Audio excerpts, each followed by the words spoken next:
सभी को नमस्कार।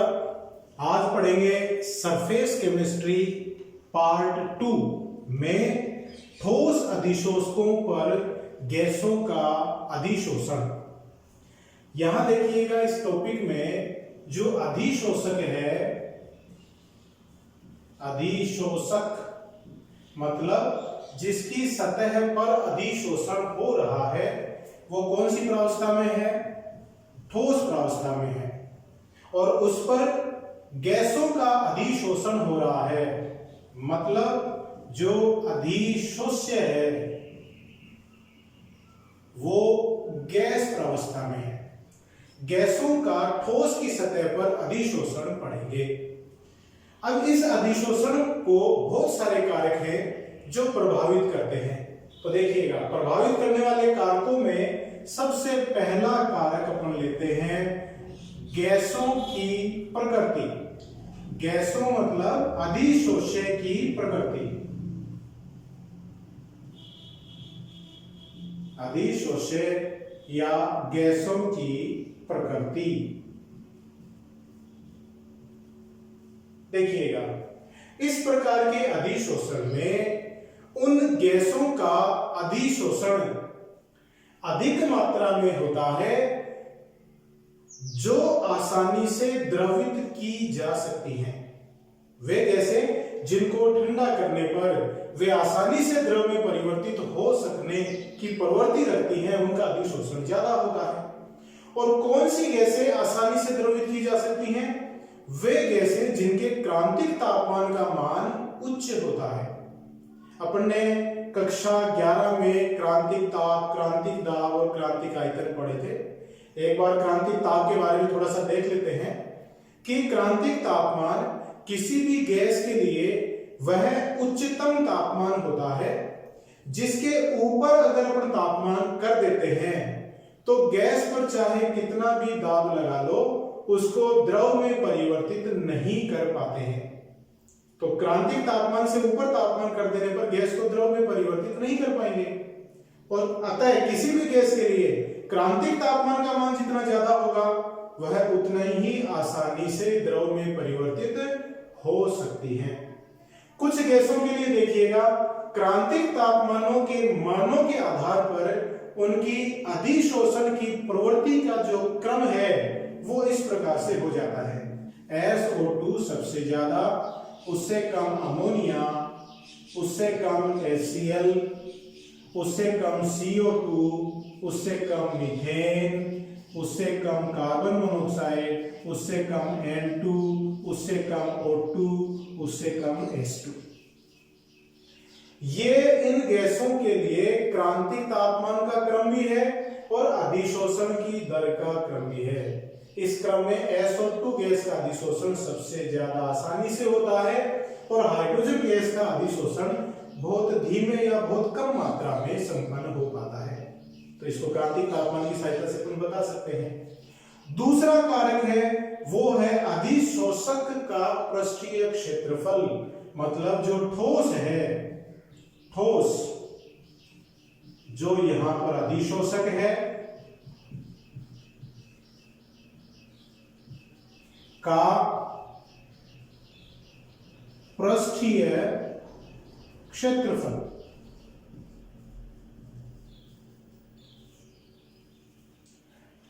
जो ठोस है उसके पृष्ठ पर या सतह पर अधिशोषण की क्रिया संपन्न होती है, अतः पृष्ठ का मान जितना ज्यादा होगा उस पर अधिशोषण का मान भी उतना ही ज्यादा होता है।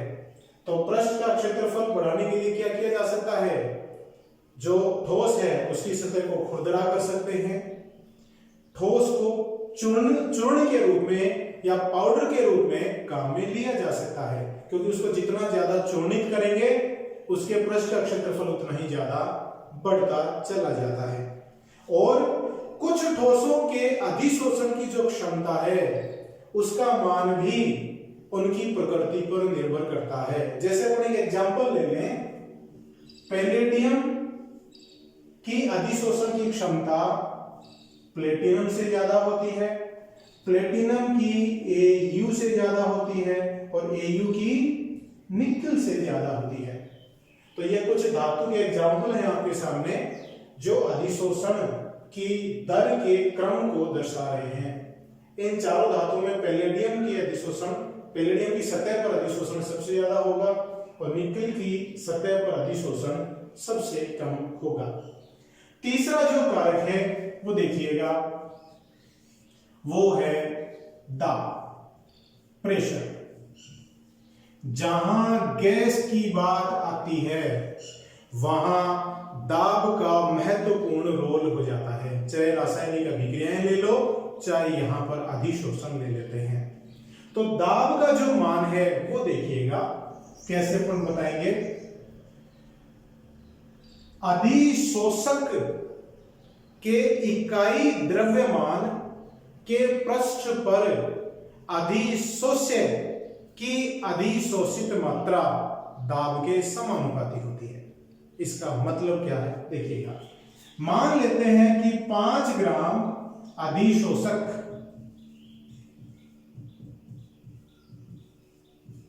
के द्वारा x ग्राम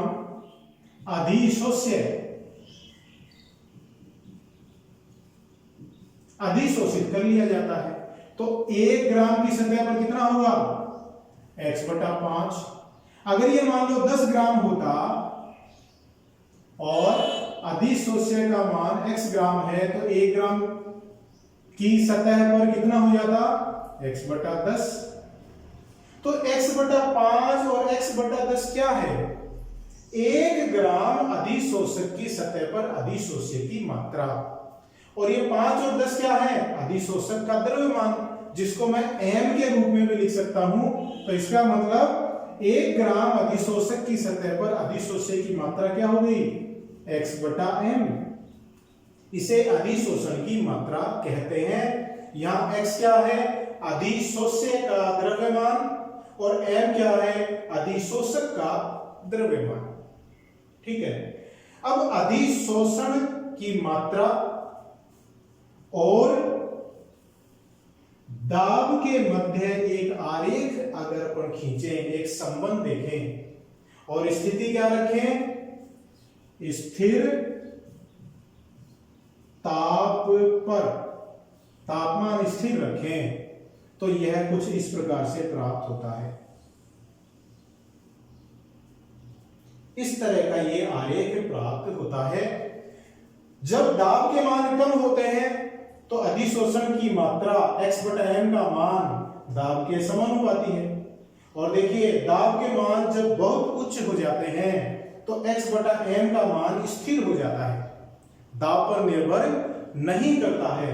जहां पर ये इस तरह की क्षैतिज रेखा प्राप्त होना शुरू होती है, उस स्थिति पर ये जो दाब है, ये वाला दाब, इसे क्या कहते हैं, संतृप्त दाब कहते हैं। संतृप्त दाब क्यों कहते हैं, क्योंकि दाब जैसे जैसे बढ़ेगा अधिशोषक की सतह पर अधिशोषण बढ़ता जाएगा और धीरे धीरे अधिशोषक की पूरा पृष्ठ अधिशोष्य द्वारा भर जाएगा। उसके बाद दाब चाहे कितना भी बढ़ा लो, अधिशोषण की दर नहीं बढ़ेगी। ठीक है, तो ये हो गया संतृप्त दाब। चूंकि ये आरेख किस कंडीशन में प्राप्त हुआ है, स्थिर ताप पर, इसलिए इस आरेख को कहते हैं अधिशोषण समतापी वक्र। क्या कहते हैं, अधिशोषण समतापी वक्र इसे कहा जाता है। यह अधिशोषण समतापी वक्र जो अधिशोषण पर दाब के प्रभाव को दर्शाता है। नेक्स्ट देखिए, इसमें जो कारक है बहुत ही इंपॉर्टेंट कारक है, वो है तापमान। तापमान के द्वारा अधिशोषण है वो बहुत ज्यादा प्रभावित होता है। चौथा कारक है तापमान।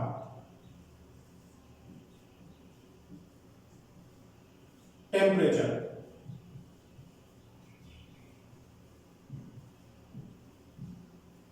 अपन ने पिछले वीडियो में देखा था कि जो अधिशोषण है वो एक ऊष्माक्षेपी प्रक्रम है। इसके लिए डेल एच का मान ऋणात्मक होता है। अधिशोष्य प्लस अधिशोषक बराबर अधिशोषण प्लस ऊष्मा। तो अधिशोष्य को जब अधिशोषक की सतह पर अधिशोषित करवाएंगे तो अधिशोषण के साथ साथ ऊष्मा का निष्कासन भी होता है। तो प्रक्रम कैसा हो गया? ऊष्मा क्षेपी प्रक्रम हो जाता है। ठीक है, अब यहां देखिएगा, इस स्थिति में अगर तापमान बढ़ाते हैं तो ले-शातेलीय नियम के अनुसार यह प्रक्रम पश्च दिशा में चलेगा, मतलब विशोषण बढ़ जाएगा और अधिशोषण की दर घट जाती है। क्यों? क्योंकि जो अधिशोषक है, अधिशोषक की सतह पर जो अधिशोष्य के कण चिपके हुए हैं वो तापमान पाकर उनकी गतिज ऊर्जा बढ़ जाएगी और वो पृष्ठ को छोड़कर अलग हो जाएंगे। तो इससे अधिशोषण की दर है वो घट जाती है। अब ये कंडीशन ये भौतिक अधिशोषण पर पूरी तरह से फिट बैठती है। तो भौतिक अधिशोषण के लिए अपन एक आरेख प्राप्त करते हैं और उस आरेख में कंडीशन लगाते हैं, स्थिर दाब पर अधिशोषण की मात्रा और तापमान के मध्य आरेख प्राप्त करेंगे, जिसे अपन कहते हैं अधिशोषण समदाबी वक्र, जो इस प्रकार का प्राप्त होता है। इधर x/m और इधर मैं ले रहा हूं T। कंडीशन कैसी है? स्थिर दाब पर। तो इस आरेख को क्या कहेंगे? अधिशोषण समदाबी वक्र। और सबसे पहला वक्र किसके लिए ले रहे हैं अपन? भौतिक अधिशोषण के लिए।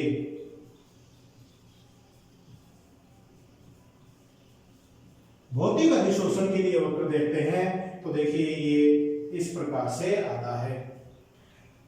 स्थिर दाब पर तापमान बढ़ाएंगे तो अधिशोषक के इकाई द्रव्यमान द्वारा अधिशोषित अधिशोष्य की मात्रा का मान कम हो जाएगा, मतलब अधिशोषण का मान कम हो जाता है। किसके लिए है? भौतिक अधिशोषण के लिए है। अब रासायनिक अधिशोषण में अगर ऐसा ही वक्र प्राप्त करें या तापमान का प्रभाव देखें तो वो देखिए कैसे प्राप्त होता है। अपन ने पिछले वीडियो में देखा था कि रासायनिक अधिशोषण में अधिशोष्य और अधिशोषक के मध्य रासायनिक अभिक्रिया होती है। अब अगर तापमान बढ़ा देंगे तो अपन जानते हैं कि केमिकल काइनेटिक्स में अपन ने पढ़ा था कि तापमान बढ़ाने से अभिक्रिया का वेग बढ़ जाता है और अभिक्रिया का वेग बढ़ जाएगा, इसका मतलब अधिशोषण की दर बढ़ेगी। तो रासायनिक अधिशोषण के लिए अधिशोषण समदाबी वक्र इस प्रकार से प्राप्त होता है। ये x/m और इधर अपन T ले रहे हैं। कंडीशन है स्थिर दाब पर। तो ये क्या हो गया? समदाबी वक्र हो गया। अधिशोषण समदाबी वक्र कहीं ज्यादा ठीक रहेगा। अधिशोषण समदाबी वक्र किसके लिए? रासायनिक अधिशोषण के लिए।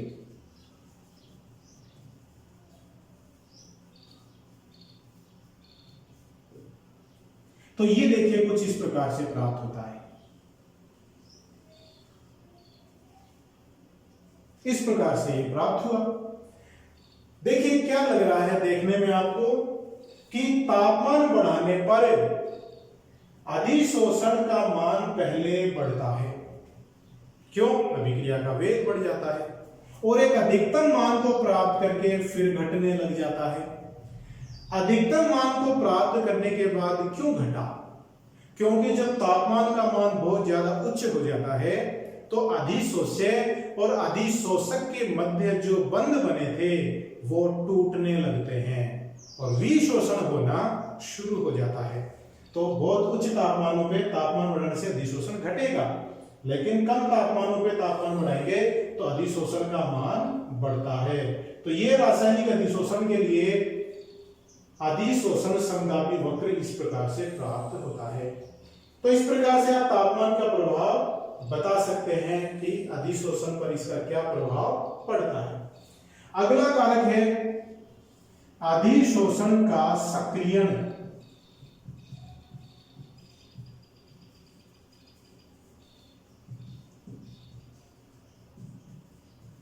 अधिशोषण का सक्रियण। देखिए सक्रियण का क्या मतलब है। जब अधिशोष्य को अधिशोषक की सतह पर अधिशोषित करवाया जाता है तो अधिशोषक की जो सतह है, जैसे ये है, ये अधिशोषक है, अधिशोषक, और इसकी सतह पर अधिशोष्य के कण इस तरह से आके एकत्रित होते हैं। तो ये छोटे वाले कण किसके हैं? अधिशोष्य के, मतलब गैसों के। यहां पर गैस है अधिशोष्य, और अधिशोषक मतलब यहां पे ठोस है। इस तरह से अधिशोषण होता है। अगर इसके पृष्ठ के क्षेत्रफल का मान बहुत ज्यादा हुआ तो अधिशोषण भी ज्यादा होगा। तो पृष्ठ के क्षेत्रफल का मान ज्यादा करने के लिए या इस क्रिया को सक्रिय करने के लिए क्या करें? अधिशोषक की जो सतह है उसको खुरदरा कर दें। अपन जानते हैं जो खुरदरी सतह है उसके पृष्ठीय क्षेत्रफल का मान चिकनी सतह से ज्यादा होता है। तो खुरदरी सतह करेंगे तो अधिशोष्य के लिए उपलब्ध पृष्ठीय क्षेत्रफल बढ़ जाएगा, तो अधिशोषण की मात्रा बढ़ जाती है। दूसरा काम अपन कर सकते हैं पृष्ठीय क्षेत्रफल को बढ़ाने के लिए, अधिशोषक को चूर्ण के रूप में काम में लें, पीस लें, उसको पाउडर के रूप में बना लें। कण जितने ज्यादा बारीक होंगे, उसको जितना ज्यादा पीसेंगे, पृष्ठीय क्षेत्रफल का मान उतना ज्यादा बढ़ता चला जाता है। तो उससे भी अधिशोषण की दर बढ़ जाती है। और एक जो महत्वपूर्ण काम है वो अपन कर सकते हैं कि अगर मान लो अधिशोषक की सतह पर पहले से कोई अशुद्धि चिपकी हुई है, अधिशोषित हो रखी है, तो उसको हटा दें। नहीं तो अशुद्धि क्या करेगी? इस अधिशोष्य को पृष्ठ पर एकत्रित नहीं होने देगी। तो उसके लिए क्या करें? जैसे एक उदाहरण लें कि चारकोल को बिल्कुल ही रक्त तप्त एकदम ज्यादा गर्म करते हैं, लाल कर लेते हैं, उसको गर्म किया जाता है बहुत उच्च तापमानों पर। उससे क्या होगा कि इसकी सतह पर उपस्थित जल के कण हैं, हाइड्रोकार्बन के जो कण हैं, वो वाष्पीकृत होकर उड़ जाते हैं। जो अशुद्धियां हैं वो यहां से पृष्ठ से हट जाती है, और पृष्ठ है वो अधिशोष्य के लिए पूरा का पूरा उपलब्ध हो जाता है। इससे अधिशोषण की मात्रा बढ़ती है। तो ये था ठोस अधिशोषकों पर गैसों का अधिशोषण और उसको प्रभावित करने वाले कारक। तो हाथ धोते रहिए, स्वस्थ रहिए, मेरे वीडियोस देखते रहिए। बहुत बहुत धन्यवाद।